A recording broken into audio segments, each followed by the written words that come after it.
আবারও চিকিৎসকের হুমকির অভিযোগ উঠল বারুইপুর হাসপাতালে। বারুইপুর হাসপাতালের মেডিসিন বিভাগের ডাক্তার অভিজিৎ নস্করকে হুমকি দিয়ে আটক এক মহিলার নাম মুনমুন মোল্লা, বাড়ি জয়নগর থানার বামুন চক এলাকায়। হাসপাতালের মধ্যে ঢুকে চিকিৎসককে হুমকি দেওয়ার অভিযোগ, এমনকি তার চাকরি খেয়ে নেওয়ারও হুমকি দেওয়া হয়।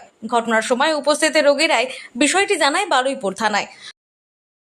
আমরা খবরটা পেয়েছি, একজন মহিলা একটু অশোভনীয় আচরণ করেছেন অন ডিউটি মেডিসিন স্পেশালিস্টের সঙ্গে। তো মেডিসিন স্পেশালিস্ট ডাক্তারবাবু উনি একটা চিঠি করেছেন পুলিশ স্টেশনে। তো যিনি এই ব্যাপারটি ঘটিয়েছেন আর কি, তাকে থানা থেকে নিয়ে যাওয়া হয়েছে। তো আমাদের দিক থেকেও অ্যাজ এ সুপারিনটেন্ডেন্ট আমার তরফ থেকেও একটা চিঠি আমরা ড্রাফট করছি, এটাও খুব তাড়াতাড়ি আমরা পিএসএ পাঠিয়ে দেবো আর কি। দেখুন, এটা ঠিক যে সচেতনতার কারো অভ্যেস আমরা তো আর হঠাৎ করে চেঞ্জ করতে পারি না বা তৈরি করে দিতে পারি না। তবে এটাও ঠিক, যিনি একজন মানুষ যেরকম অসভ্যতামি করেছেন ডাক্তার অন ডিউটি ডাক্তারবাবুর সঙ্গে, তার সঙ্গে এটাও ঠিক যে আর যে সমস্ত পেশেন্ট ছিলেন তারা কিন্তু রুখে দাঁড়িয়েছেন ডাক্তার। খবর পেয়ে সাথে সাথে হাসপাতালে চলে আসে পুলিশ। চিকিৎসকের সঙ্গে খারাপ ব্যবহার করার উপস্থিতি রোগী ও রোগীর আত্মীয় স্বজনও রুখে দাঁড়ায়। ঘটনায় অভিযুক্ত মহিলাকে আটক করেছে বারুইপুর থানার পুলিশ। তাকে জিজ্ঞাসাবাদ করা হচ্ছে বলে পুলিশ সূত্রে জানা গিয়েছে। স্থানীয় বেশ কয়েকজন যুবকের একটি বিদেশি সংস্থায় চাকরি পাওয়ার কথা, সেই জন্য তাদের মেডিকেল টেস্টের প্রয়োজন। সেই মেডিকেল টেস্ট করাতে এলাকার কিছু যুবককে নিয়ে তিনি বারুইপুর মহকুমা হাসপাতালে এসেছিলেন। একজন ডাক্তারকে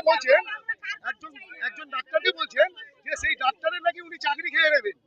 আমি বুঝতে, কখনো বলছেন উনি এসপি অফিসে চাকরি করেন, কখনো বলছেন রেলে চাকরি করেন, এইভাবে করে এখানে মেডিকেল এত পেশেন্ট আপনারা ভালোভাবেই জানেন। এখন কলকাতা কোনো হসপিটালে খুব কমই ট্রিটমেন্ট হচ্ছে, কিন্তু বারুইপুরে আমাদের অ্যাসিস্ট্যান্ট সুপার, আমাদের সুপার এবং আমাদের এই ডাক্তার যেইভাবে পরিষেবা দিচ্ছে আমরা কিন্তু প্রত্যেকেই খুশি। সেই ডাক্তারকে এসে ইনি হুমকি দিচ্ছেন, মানে এত বাজেভাবে রামভাবে ইয়ে করছেন বা হুমকি দিচ্ছেন ধারণার বাইরে। তো আমরা এটির কঠোর শাস্তি চাই। মেডিকেল টেস্টের রিপোর্ট পেতে দেরি হওয়ায় তিনি চিকিৎসক অভিজিৎ নস্করের উপর চড়াও হন, তাকে হুমকি দেন। এই ঘটনায় বারুইপুর থানায় লিখিত অভিযোগ দায়ের করেছেন ডাক্তার। বারুইপুর হাসপাতালের পক্ষ থেকে জানা যায়, থানায় আলাদা করে একটি অভিযোগ দায়ের করা হয়েছে বলে জানিয়েছেন বারুইপুর হাসপাতালের সুপার ধীরাজ রায়। মানুষের মধ্যে সচেতনতার অভাবে এই ধরনের ঘটনা ঘটছে বলে জানান তিনি। যে সমস্ত রোগী চিকিৎসার জন্য এসেছিলেন তাদের অনেকেই রুখে দাঁড়ান। তাদের বক্তব্য, চিকিৎসার ক্ষেত্রে তাদের সমস্যায় পড়তে হচ্ছে। এই ঘটনার জেরে হাসপাতালে চাঞ্চল্য ছড়ায়। দক্ষিণ চব্বিশ পরগনা থেকে সুমন সাহার রিপোর্ট, লোকাল 18 বাংলা।